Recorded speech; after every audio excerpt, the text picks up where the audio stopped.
Hi and welcome to my channel. Welcome back if you have been here before. It is a pleasure having you.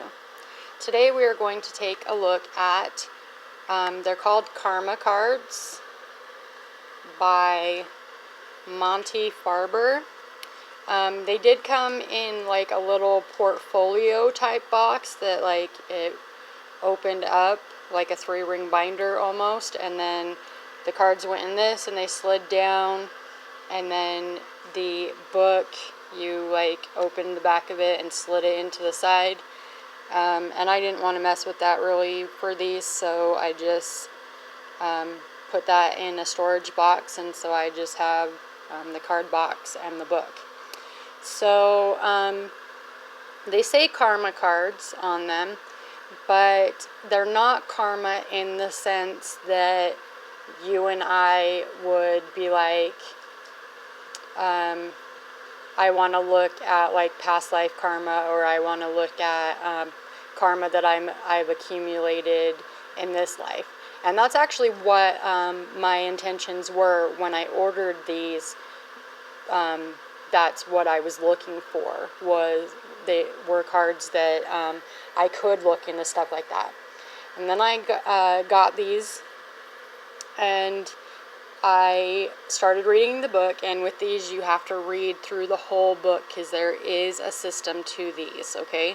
Don't let that put you off though. These are incredibly insightful and fascinating. If you are learning how to read birth charts, these cards can really help you because there are houses, signs, and planets cards. And I'll show you all that in just a minute. So you go into the book, and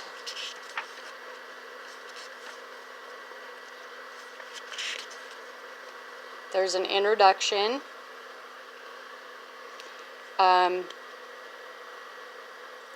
Talks about Monte Farber and how he's also known as the celestial mechanic. He is the inventor of the karma cards. So it talks about him. And then it talks about how he was very fascinated by Edgar Cayce, who is known as the Sleeping Prophet. If you have never heard of Edgar Cayce, you definitely want to look him up. He is incredibly fascinating. He has a religious background, and he would put himself into these trance-like states, and he would like reveal things to people, about events, a lot of which have been proven true, some of which we're still waiting for, like the Hall of Records under or near the Sphinx paw to be uncovered and stuff like that. But so Edgar Cayce, he was well known. Look him up. He's amazing. Well, he was amazing. He has passed away. But it says right here that Cayce defined karma as meeting yourself. He believed that we are not the innocent victims of blind fate.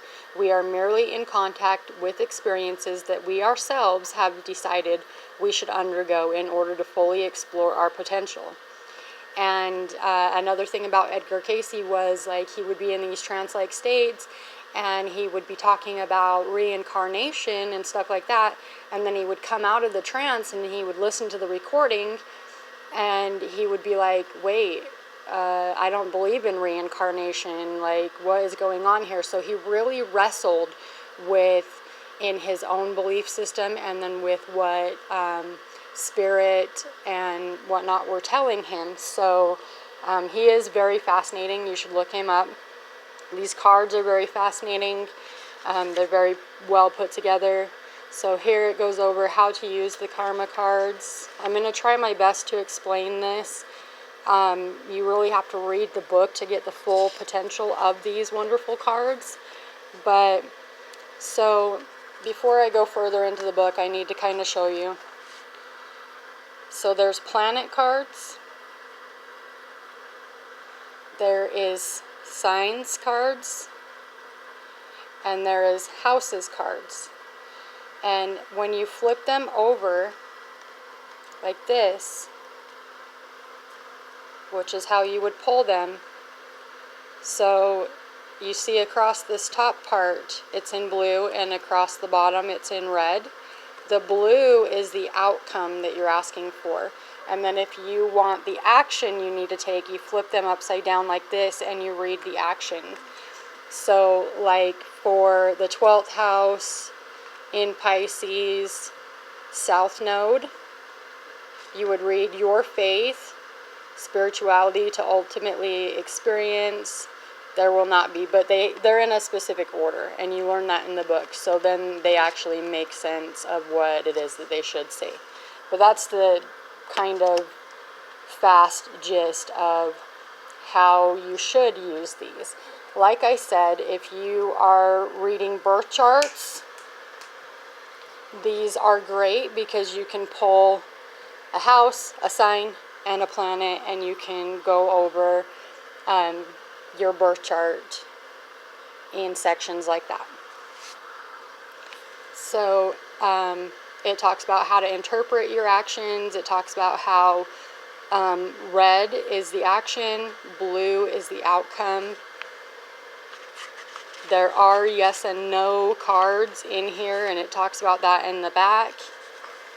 So it goes over the techniques and whatnot. Like, it's very informative. You do have to read the entire book to fully grasp how to work with these, but they are versatile. You can, like I said, you can pull a sign, a planet, and a specific house and kind of see what that would mean for your specific birth chart, okay? It also goes over each astrological sign and talks about them.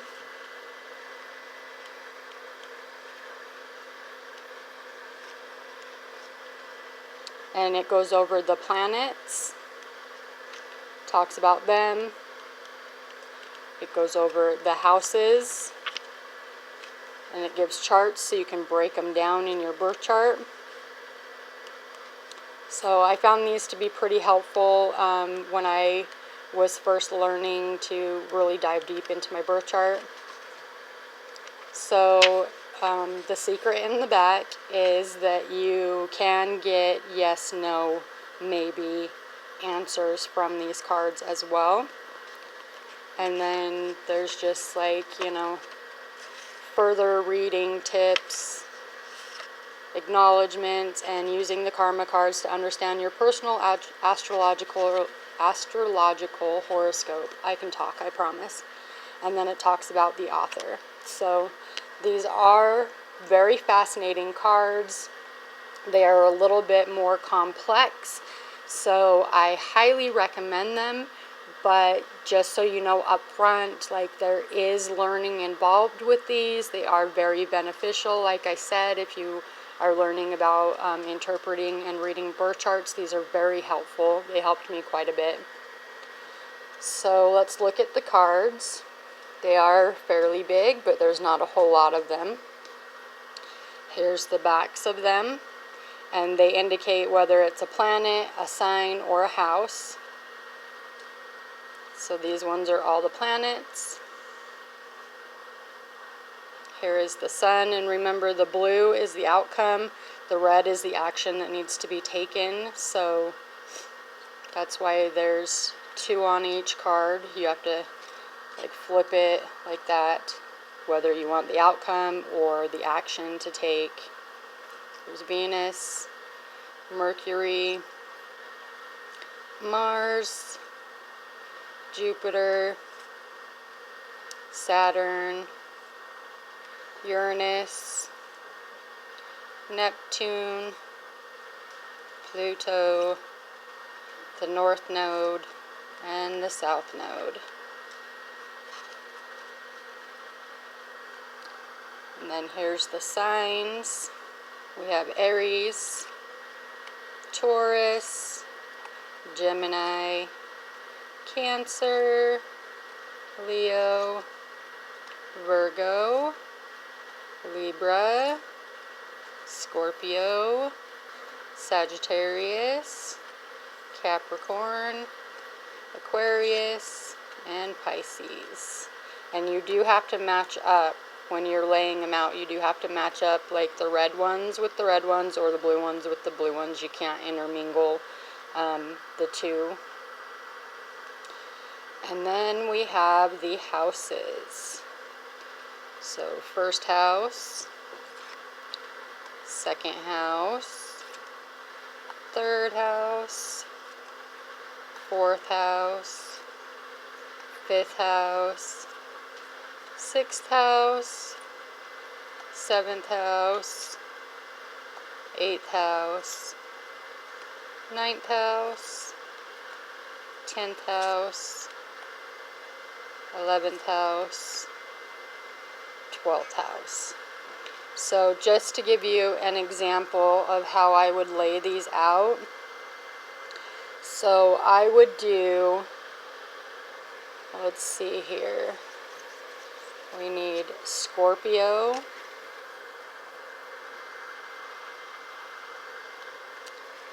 in the, right?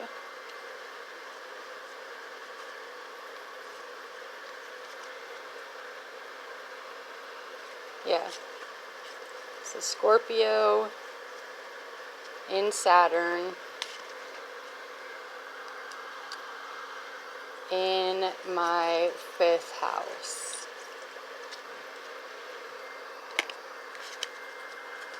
So my Saturn is in Scorpio in the fifth house. So then I would lay out Saturn in Scorpio in the fifth house, and I would read, "Be realistic about the extraordinary power of prayer with the trust of a child." Okay, and then read this middle part. So you read it all in a line like this. So be concerned about the highest and lowest aspects of fun, romance, and making art. You must wait before you can control the situation and do it dramatically.